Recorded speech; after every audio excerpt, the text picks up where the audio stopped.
Purihin nating lahat ang Panginoon. Bukas ang kalangitan. Bumababa ang kapangyarihan. Lahat ng problema, lahat ng iyong mga hamon, lahat ng laban sa iyong buhay. Ngayong gabi, ang lahat ay maglalaho na. Pagpalain kayo, maupo na. Bawat Kristiyano, bawat taong simbahan,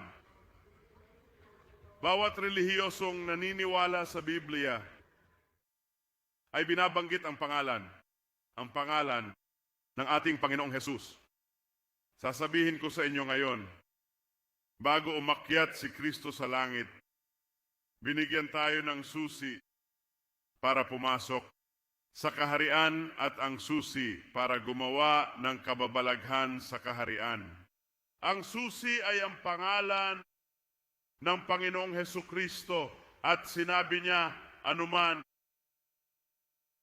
ang hingin ninyo sa Ama, sa aking pangalan, sa kanyang pangalan, ibibigay ng Ama.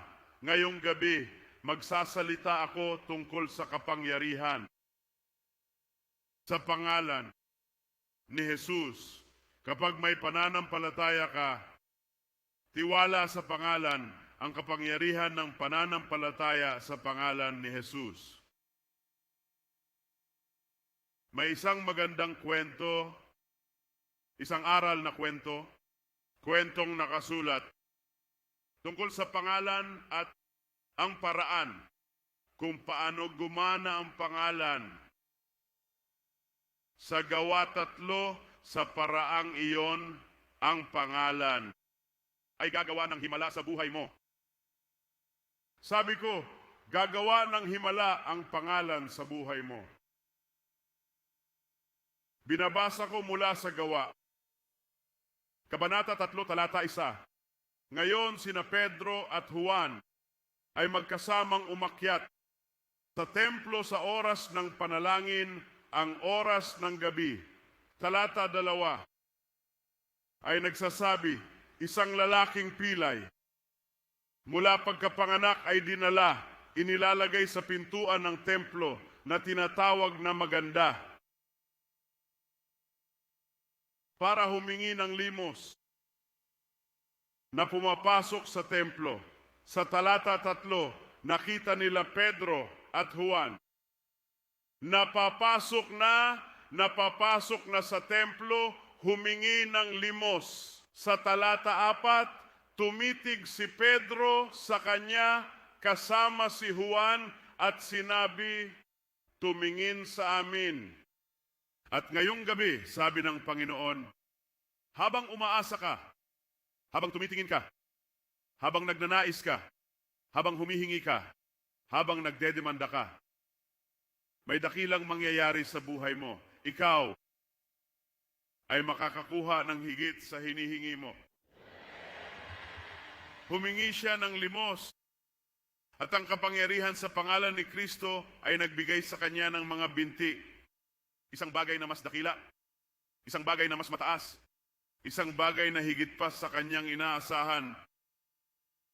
Sinasabi ko sa inyo, isang bagay na walang hanggan, isang bagay na mananatili sa buhay mo. Ang pagtubos at kaligtasan ng Panginoon, isang bagay na mas mataas at mas malalim kaysa sa makalupang bagay, ibibigay ng Panginoon ngayong gabi. Naniniwala ako? Naniniwala ako? Habang naniniwala ka, mangyayari ito. Tingnan ang talata 6, sinabi sa atin sa talata 6 na sinabi ni Pedro, pilak at ginto, wala ako. Alam mo, baka sinabi ng lalaki, umalis ka na. Hayaan mong makapunta ako sa mga taong may pilak at ginto, hayaan silang bigyan ako ng anuman. Ngunit may mas dakila pa sa pilak at ginto. May mas dakila pa sa pera. Ang pera ay nakakabili ng marami, pero hindi kapayapaan ng isip o himala mula sa langit. Hindi nakakabili ng buhay na walang hanggan, pagtubos o kaligtasan.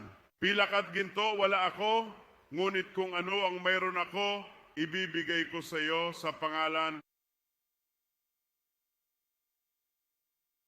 ni Jesucristo na taga Nazaret. Bumangon ka at lumakad. Hindi nagnanais ang Diyos na may mapahamak, kundi ang lahat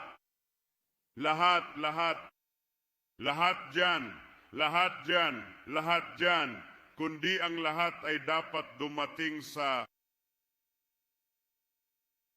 pagsisisi, nakayuko ang ulo at nakapikit ang mga mata. Gusto mo ba ng kapatawaran? Gusto mo ba ng kalayaan? Gusto mo ba ng pagbabago? At gusto mo ba ng bagong kalikasan ni Kristo na itanim sa iyo? Saan ka man naroroon, itaas ang kamay at sabihin, Panginoon, narito ako. Hindi nagliligtas ang relihiyon. Nagdarasal ako kasama mo, Ama. Nagpapasalamat kami sa iyo. Panginoong Jesus, pinararangalan ka namin. Pinupuri ka namin. Sinabi mo, sinuman ang tumawag sa pangalan ng Panginoon ay maliligtas. Ang mga ito, bata at matandang lalaki at babae, tumawag sila sa iyo ng buong katapatan at nagdarasal ako, patawarin mo sila sa pangalan ni Jesus. Palayain mo sila sa pangalan ni Jesus. Baguhin ang buhay nila sa pangalan ni Jesus. Panginoon, idinadalangin ko na ang kapangyarihan para sa katuwiran ay dumating sa buhay nila ngayon. Patunayan ang kaligtasan, hayaan ang kagalakan ng kaligtasan at katuwiran na nagmumula sa kaligtasan dumating sa kanila ngayon. Salamat, Panginoon. Salamat, Panginoon. Salamat, Panginoon. Sa pangalan ni Jesus, kami nagdarasal.